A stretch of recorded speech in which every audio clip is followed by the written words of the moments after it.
Well, it is what it is. Let's check this out. The entire Justice League are being recast, severing the DCU from the Snyderverse. But this is actually very beneficial for the DC fandom, especially Snyderverse fans. Maybe. Maybe now they can keep it separate, make it Elseworld, and do them both.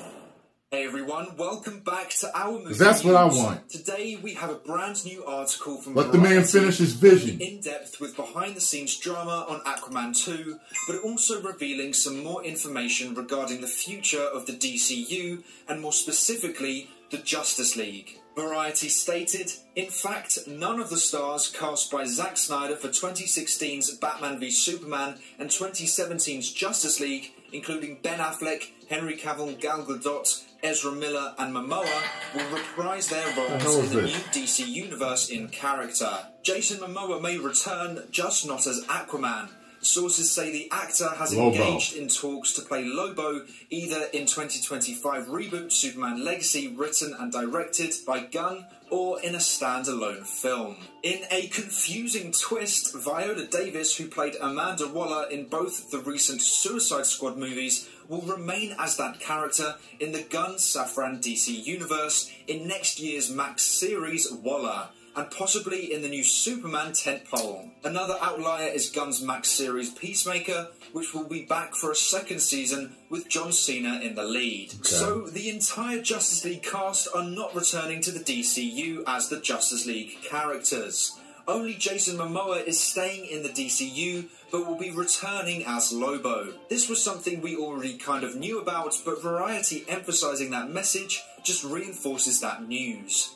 However, Gal Gadot herself did confirm a few months ago that she was making Wonder Woman 3 with James Gunn and Peter Safran. So that section of the report is confusing. You could say she was lying, but what benefit would that give her? So did Gunn and Safran lie to Gal about returning? Well, Gunn implied that he hadn't removed Gal from the DCU. So is Variety incorrect? Or is she playing a new character in the DCU just like Jason Momoa will be, so none of them are lying? Well, are they just being super vague about it? Variety did say none of the Justice League cast are reprising their roles in the DCU. So they never said they aren't in the DCU, just they won't be playing the same roles they played in the DCEU in the DCU. So we could see Gal Gadot playing a different character in the DCU. Maybe Hippolyta, who would be in the DCU's Wonder Woman film. So maybe Gal is taking a page out of Gunn's book where you tell the truth but not the full truth because you don't want to reveal everything in your plan too soon. Now the part that does concern me is how vague they are about Jason Momoa as Lobo and Viola Davis as Waller. Variety claimed both times that both characters may turn up in Superman Legacy. Now maybe they don't know because they haven't got a confirmation by it from their source, or they're just making it up as an educated guess. But what if they are just reporting directly from what is happening at DC Studios? What if the studio is unsure whether or not to include Lobo and Waller in Superman Legacy? That would concern me. Gunn is supposed to have this story complete. It's his passion project. But if he is unsure if Lobo and Waller will turn up, makes it sound like his Superman reboot isn't as well planned as we originally thought. It also makes the movie sound less of a Superman movie and more of a cameo movie. So far we have Superman, Lois Lane, Green Lantern, Hawkgirl, Mr. Terrific, Metamorpho, and now potentially Lobo and Amanda Waller. Now, that is without presumably Lex Luthor, Jimmy Olsen, and the rest of the usual Superman crew. So this film already sounds like it is filled with cameos, which I understand are to address that this is already in an established DC universe where other heroes are already around, but they need to make sure it's not overkill. Sure, show that there are other characters around, but make sure it doesn't take away from the fact that this is a Superman movie. However, Gunn's comments a few weeks ago about how a shared universe should always add to the fun, but never be the sole focus of the movie, does give me confidence that he will control what the cameos are like, to make them feel natural or necessary to the plot of the film, instead of forced in moments of fan service. That's right. What Marvel has struggled to do recently is getting out of the cameo obsession. Spider-Man No Way Home and Doctor Strange 2 virtually were hyped up due to the uncertainty of who would show up in the movie rather than the actual story the film was going to tell, which I think Gunn recognises and is something he wants to get away from. Another thing Gunn wants to get away from is the drama surrounding the Snyderverse. Now, whatever side you are on regarding the Snyderverse, one thing that I believe mutually benefits everyone is the removal of the Snyderverse Justice League cast. Now, some of you may be surprised to hear me say that, but I'll explain why I feel that way. He'll get away from that drama when I heard Gunn was mainly rebooting the Snyderverse cast Zack's away, which I don't think it will. I was very angry it may be at as first, good, calling him out for being biased towards his own work and potentially just hating either Snyder's characters or his fans. And whilst I still do believe it isn't a good idea for him to keep his own cast whilst rebooting Snyder's, and that I think he isn't the biggest fan of Snyder's fans, I am actually starting to be happy about him rebooting the Justice League cast. The reasoning for that is that I believe it is mutually beneficial for all parties. For the fans who didn't like Snyder's take on the heroes or the cast he used, they will be gone and rebooted. So no more Justice League that you didn't like. For the Snyderverse fans, this means Gunn won't be changing storylines or the way these characters are presented. The legacy of Snyder's Justice League is now contained solely in the Snyderverse.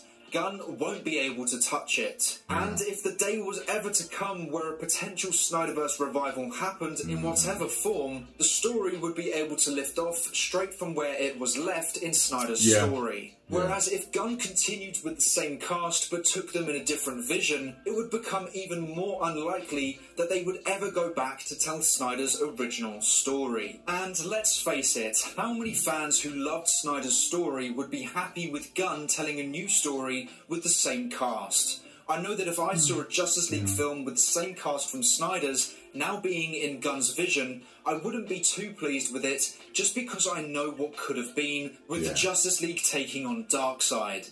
And I know there are fans who hate Gunn's take, and if he would use the same cast for the Justice League, there would absolutely be fans outraged at him for the way he presented them.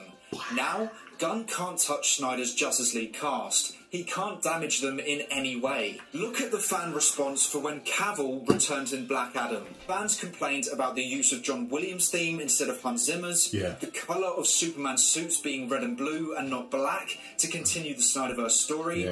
Some even complained about the flick in Superman's hair. Imagine those complaints for a James Gunn DCU, but still using Snyder's cast. It would be awful for both sides. Fans who like the changes Gunn made will be angry with fans who are complaining Gunn is changing everything from Snyder's vision, and fans upset that Gunn is changing everything from Snyder's vision would be angry at Gunn for doing it, and the fans who are defending him, which would cause even more negativity and division. So it would feel like this isn't a true continuation of the Justice League story. So recasting everyone makes a lot of sense. And I don't think the studio would ever hire Ray Fisher or Ezra Miller again. So that would already have to be 2 recasts. Then we go to Jason Momoa, who wants to be Lobo, so he wouldn't be happy with being I think they could hire Fisher again, just not Ezra. Who, let's face it, aren't getting any younger or cheaper. So you would end up with a half-recasted Justice League, which is even more confusing than a completely recasted Justice League. And that half-recasted Justice League wouldn't be accepted by everyone. Because it seemed like all that Joss Whedon stuff was true with the way the stories were coming out. Even if Gunn continued with what he could continue with, many fans would not be happy anyway, and the execution of said characters would be even messier than if he just rebooted everyone. So the more I think about it, the more I think recasting the whole Justice League was the best long-term plan. It was a painful thing to do, and maybe it was just bias from Gunn, but it also makes a lot of sense from a planning and executional phase. The movies will now have younger actors committed to a long-term contract and far cheaper than the biggest stars the Justice League had. It also seems like the Justice League hasn't formed yet either in Gunn's plan, so it wouldn't make sense to general audiences to see the same Justice League cast but not as a Justice League group yet. Now, I still believe he should have recast his characters too. I think it just adds unnecessary mess and confusion and doesn't have that satisfying reboot feeling a reboot should have. But, like people have said, there's smaller characters who haven't really impacted the DCEU, and I imagine the bigger characters will have far more screen time than characters like Peacemaker. Or at least, I hope they do. So as time goes on, Gunn's reboot plan makes more sense and actually becomes easier to deal with as it feels mutually beneficial for all kinds of DC fans. I will still continue to voice my complaints and compliments for Gunn's decision making, as without being able to judge his DC decisions, I don't feel like a true, honest, open-minded DC fan. So make sure to let me know your thoughts on Gunn recasting the entire Justice League in the comments below. But that is all for today's video. Thank you so much for watching. Please make sure to like and subscribe and turn on post notifications so you never miss a video. I hope to see you here again soon. So until then, have a great day. Bye. Make sure you subscribe to Our Movie News. Tell them Tyrone Magnus sent you. And you know, I feel pretty much the same way about this. I'm just like, you know what?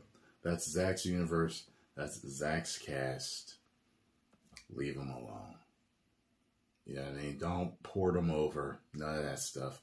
Unless you got some grand big finale later and you want to have some whole multiversal stuff, which we've definitely seen. Crisis on Infinite Earths, all this stuff. That's fine. However, I still think Zach needs to be able to do his full story. He proved what he could do. We don't tie his hands together.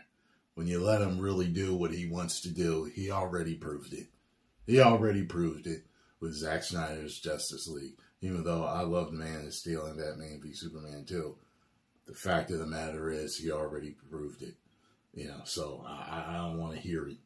So eventually bring him back to finish his vision. Everybody's going to be older. Maybe you can 10 years later. Whatever you got to do, make it Elseworld. Let him finish it, or just keep it Zack Snyder's Justice League 2, Part 2. Zack Snyder's Justice League Part 3. It's got its own universe, and let Gunn do his own thing. But the thing is, the fact of the matter is, I think that